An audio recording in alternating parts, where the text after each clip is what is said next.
la línea a un gran hincha del fútbol, un gran admirador del deporte, y le voy a preguntar si a él le suena lo del minuto 7. Señor fiscal Francisco Barbosa, buenos días. Buenos días, Gustavo. ¿Cómo van las cosas? ¿Estamos sintonizados El con el día de hoy. homenaje a Luis o no? Sí, claro, enchufados con el homenaje a Luis Díaz, enchufados completamente. Yo creo que es un gran futbolista, es una gran persona y más en estos momentos tan difíciles que se han vivido. Yo creo que se acompañen por parte del país. A cualquier homenaje es válido en favor de esta persona. El fiscal estuvo con nosotros hablando ayer aquí en 6 AM. Yo le pedí ayer que nos atendiera un momento porque el tema puntual de Medellín que él anunció después de la emisión de 6 AM nos parece importante. Fiscal, antes de entrar en el asunto de Medellín, la fiscalía alrededor del secuestro del señor Díaz, ¿qué papel cumple? En el futuro, ¿qué puede pasar? No, nosotros estamos muy adelantados en la investigación. Yo creo que vamos a generar la judicialización de los responsables pronto, Gustavo, y yo creo que el país va a darse cuenta, como lo ha acostumbrado, que tendremos una resolución muy, muy rápida. Ya tenemos pues todos los equipos, estamos muy adelantados y esperamos darle unas buenas noticias al país sobre esto y también saber un poco qué es lo que ha venido ocurriendo y qué ocurrió alrededor de este secuestro, para, por supuesto, tener todas las respuestas que aún están pendientes por parte del país.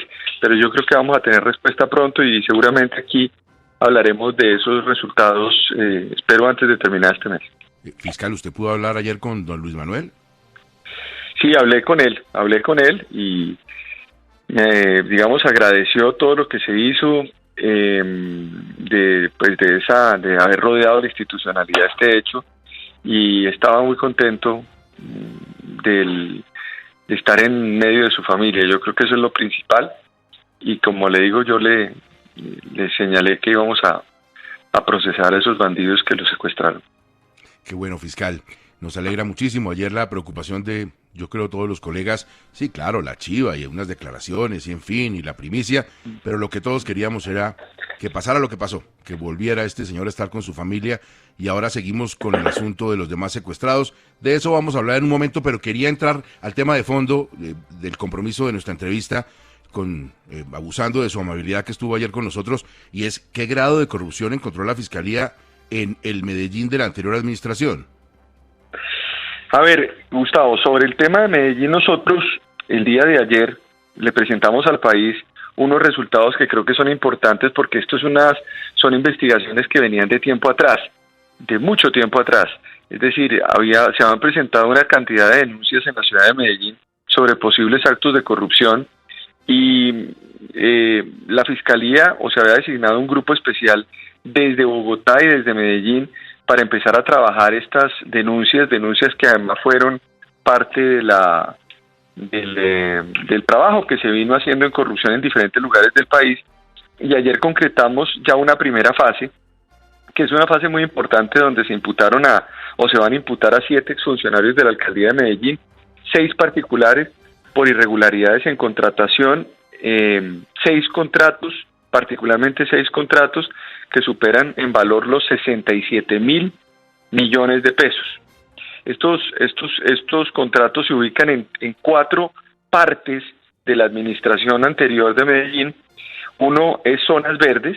Allí en octubre del 2020, todos estos son estos análisis que se hicieron en la pandemia, sobre todo en la pandemia, en donde la Secretaría de Infraestructura Física de Medellín suscribió contrato con Metroparques por 5.250 millones de pesos para el manejo de zonas verdes en la ciudad de Medellín. Todos estos contratos son temas de alimentación de niños, de infraestructura, de asistencia logística, y que era sobre zonas verdes de Medellín se hizo a través de Metroparques con una invitación privada en donde se convocó a 3 empresas de un mismo núcleo familiar. O sea, se llevan 3 empresas de un mismo núcleo familiar y se escoge una dedo, y por ende, en ese caso, se va a imputar a la exsecretaria de Infraestructura, Natalia Urrego, al exgerente de Metroparques y a una contratista. Otro caso tiene relación con el Parque de Aguas.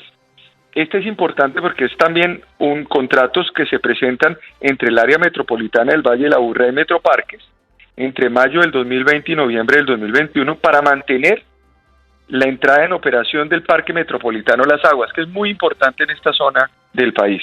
Contratos 17.439 millones de pesos, y se estableció que subcontrataron para realizar este contrato a 3 empresas creadas entre el 2019 y el 2021, una de ellas dedicada, hágame el favor, a la comercialización de telas. Y ahí también se va a imputar o se imputará por delitos como contratos sin cumplimiento de requisitos legales, interés indebido en celebración de contratos, al representante del área metropolitana de Medellín y a 2 gerentes de Metroparques y representantes legales de esas empresas contratistas. Otro caso es el de apoyo logístico. Allí también Metroparques suscribió un contrato, esta vez para garantizar el apoyo logístico de realización de eventos recreativos, deportivos y actividad física en Medellín. Gustavo, es por 24.000 millones de pesos. Y ahí se imputará también, esta vez a la exdirectora del Instituto de Deportes y Recreación, Ana Paola Toro Zuleta, al exgerente de Metroparques y al representante legal de otra empresa. Y por último, está el caso de Buen Comienzo, que es un proceso de contratación que se hizo para atención de niños, niñas y madres gestantes o lactantes en Medellín. Ya se había imputado por sobrecostos en paquetes alimentarios de 2 contratos, y esta vez se agregó a esa imputación cuando se detectaron en este proceso a personas que no tenían relación con el contrato, pero figuraban en los documentos como si hubieran prestado los servicios sin haberlo hecho. Esto generó un posible detrimento de 1.400 millones de pesos, y sobre este hecho pues se imputará a la exsecretaria de Educación por peculado por apropiación. Ya se había hecho por otros cargos en este asunto. Incluso la Contraloría General había sacado un informe, y ese informe es un informe pues que no cobija estas imputaciones nuevas, porque son hechos nuevos y seguramente pues tienen un componente adicional. Esta es la primera parte, Gustavo, de lo que va a continuar en Medellín, según los equipos además de fiscales pues autónomos, independientes, que han venido trabajando esto. Son personas además que son de carrera de la entidad, vienen desde hace ya un año, año y medio recogiendo denuncias de la ciudadanía, de la misma veeduría, de las veedurías en la ciudad de Medellín, y así lo estamos haciendo, cerrando esta administración en diferentes lugares del país. Yo me comprometí que la lucha era contra la corrupción. Hoy tenemos más de 3.600 condenas o sentencias condenatorias contra corruptos en Colombia. Ustedes son testigos del trabajo que hicimos contra alcaldes, contra gobernadores en muchos lugares del territorio nacional. El mismo caso de Centros Poblados, que tendrá también un capítulo final, yo creo que en el mes de diciembre, con una tercera o cuarta fase, y el caso además de Marionetas, que fue el caso donde pudimos detectar un detrimento patrimonial que incluso llevó a una condena de un ex senador de la República y de varios gobernadores y funcionarios en un proceso de contratación y de corrupción más grande que incluso el cartel de la contratación en la ciudad de Bogotá, y eso lo hicimos ya con condenas y con toda la claridad. Entonces creo que ese es el balance de lo de Medellín, y seguiremos en esta tarea, Gustavo. Bueno, para diciembre, Centros Poblados. Juan Carlos Higuita, nuestro director de noticias en Medellín, le tiene pregunta al fiscal. Adelante, Juan Carlos. Señor fiscal, es una situación que revela la Fiscalía y que muestra la Fiscalía con algunos exfuncionarios de la actual administración distrital que se va ahorita en el mes de diciembre, pero ustedes están precisamente esperando que esos exfuncionarios de la actual administración también brinden información. ¿Se le ha acercado la Fiscalía a alguno de los funcionarios a entregarles información sobre esas investigaciones? Y también han hecho ustedes visitas a otros sectores como Telemedellín, la Alcaldía de Medellín. ¿Han encontrado para otra parte de la investigación algunos elementos probatorios? Sí, para las nuevas investigaciones y denuncias que se han venido presentando, ya empiezan a existir elementos materiales probatorios. Seguramente la Fiscalía adelantará esto. Mucha gente dice, bueno, pero ¿qué va a pasar después de que se vaya el fiscal Barbosa? ¿O qué va a pasar con la nueva administración frente a estas investigaciones? Mire, yo lo que creo es que esto no es un tema de administración entrante y saliente. Esto es un tema de lucha contra la corrupción, y seguramente las fases que tendrán estos procesos serán continuadas por el ente acusador, porque es un asunto que implica que la misma ciudadanía pide las respuestas y la Fiscalía debe cumplirle al país frente a esas respuestas que se piden. O sea que esos procesos continúan y vamos a seguir teniendo resultados. Esperamos, como le digo, que estas imputaciones sean imputaciones que tengan sus escritos de acusación respectivos para que vayamos a las audiencias preparatorias o estén fijadas incluso antes de que yo salga de la entidad o se haga en el proceso de transición. Ahora bien, frente a los posibles colaboraciones, sí, existe ya algún interés y alguna, según la información que se ha recibido, de funcionarios que evidentemente ante la acción de la Fiscalía, pues ya empiezan a pensar en colaborar con la justicia. Entonces yo creo que es importante porque ahí se abre otra veta muy interesante. Recuerden ustedes el caso en Bucaramanga, se me viene a la cabeza porque es un caso muy similar. Allá en Santander se presentó el famoso caso de un desfalco, en donde se involucró además y se imputó y se generó un principio de oportunidad a la exsecretaria de Infraestructura de Santander, que involucró al gobernador o al exgobernador Aguilar, y esto terminó además con una imputación y con una acusación y un juicio en la Corte Suprema de Justicia contra este exgobernador, y muchos otros casos que se han venido presentando con colaboración en la justicia. Luego nosotros esperamos con nuestro sistema que se presenten los diferentes colaboraciones para efecto de poder continuar con esta labor, porque la gente pues está esperando, están esperando, Gustavo y oyentes, que la Fiscalía le cumpla y cumpla adecuadamente con estos asuntos. Al día de ayer se tomó una gran decisión y seguiremos en esa tarea con Medellín y con otros lugares del territorio nacional. Esperamos el departamento del Huila, tal vez es otro de los que sigue, en donde vamos a hacer tomar algunas decisiones en algunos municipios, y esperamos otro departamento adicional antes de terminar mi gestión en la Fiscalía General de la Nación. Y tenemos pendiente Laura Sarabia y Nicolás Petro también, ¿no?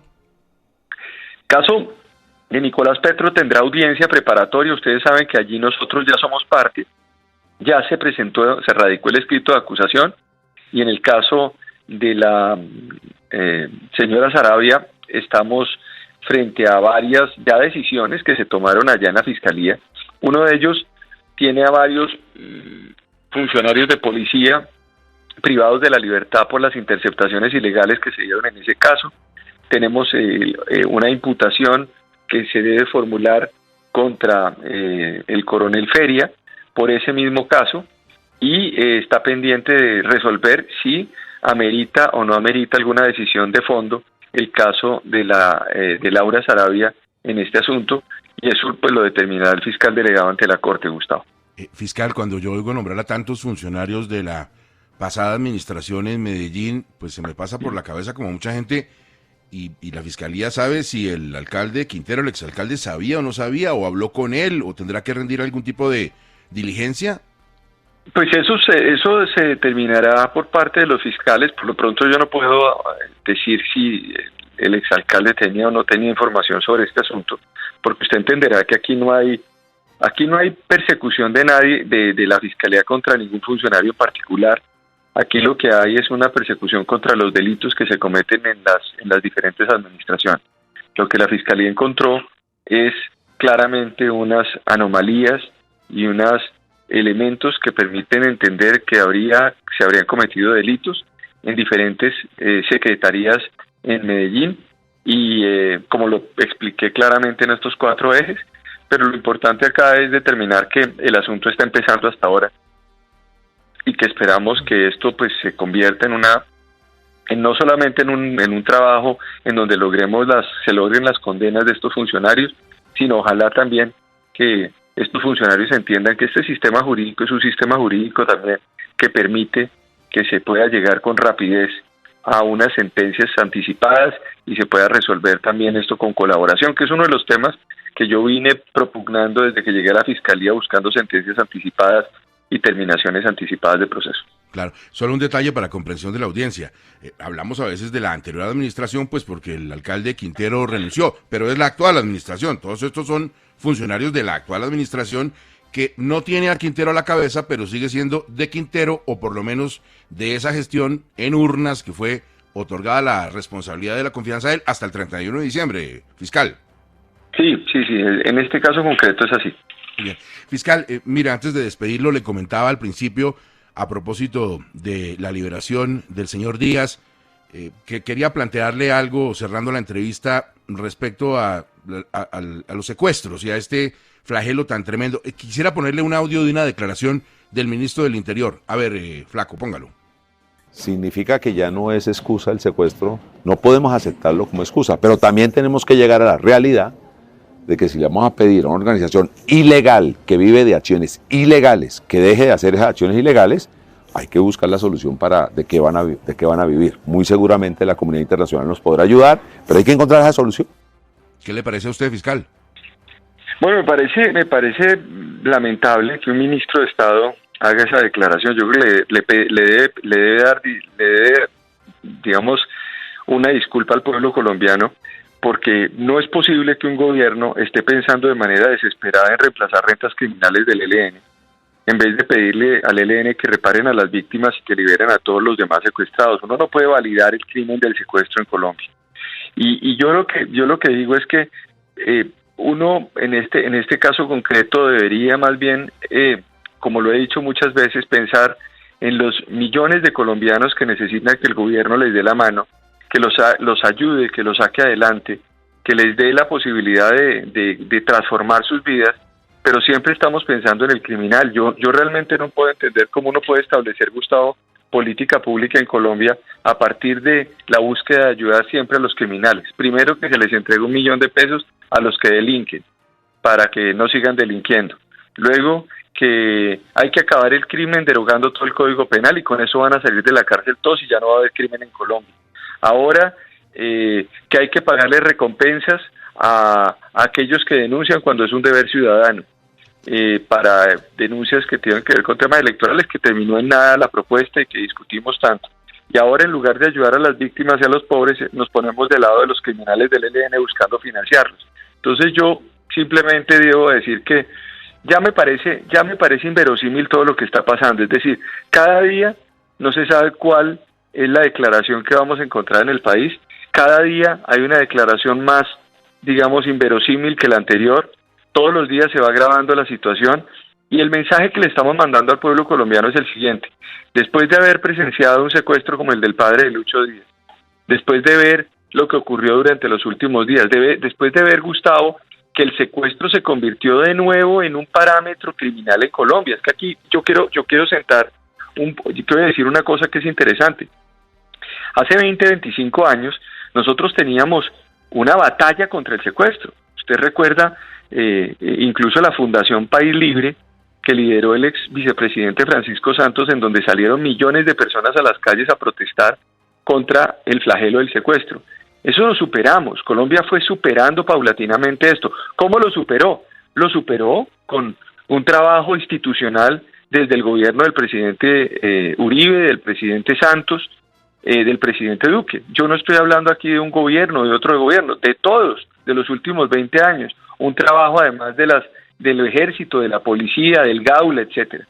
Y ahora otra vez volvemos con prácticas vejatorias de hace 20 años, en donde estamos teniendo el secuestro como un parámetro otra vez. Se ha incrementado el secuestro en Colombia en el último año, se ha incrementado los ataques terroristas, se ha incrementado la delincuencia. Hoy la paz total se convirtió en paz criminal. Ya no se sabe qué es eso. Ayer lo dije en Medellín. Yo realmente no entiendo qué es la paz total. La paz total es hablar con quién. Digamos, si es el ELN uno lo entendería, pero hablan con disidencias también, hablan con criminales de baja categoría en diferentes lugares del país, bandas criminales, bandas de sicarios, bandas de todo tipo. Lo hemos visto en Popayán, en Buenaventura, en Bajo Cauca, etcétera. Entonces, ahora sale un ministro de Estado que ayer decía que uno espera de la gente de justicia, los hombres de justicia, moderación y ponderación, y sale con una barbaridad como la que acabamos de oír. Entonces yo creo que son millones de colombianos a los que el ministro pues debe decirles: oiga, ¿sabe qué? Me equivoqué y yo no tengo por qué decir lo que dije, y yo represento a 49.900.000 colombianos que hacen las cosas bien, y no represento a 100.000 criminales que están en las cárceles del país, porque es muy difícil uno decirle hoy al país que el gobierno le está buscando al ELN algo para que ellos sí, ahora sí puedan vivir, cuando millones de colombianos están escuchándonos y tienen que levantarse para luchar por su salario mínimo, para tratar de buscar la plata para pagar el colegio de sus hijos, o la universidad, o para pagar sus mercados, o para pagar los alimentos que hoy cada día son más caros en este país y más difíciles de conseguir. Todo eso tiene relación con una declaración de un ministro que vuelve y altera el panorama nacional. Me parece lamentable lo que acabo de escuchar. Señor fiscal, muchísimas gracias, muy amable, buen puente para usted. Muchas gracias, Gustavo, a usted, a la audiencia, y buen puente para ustedes también.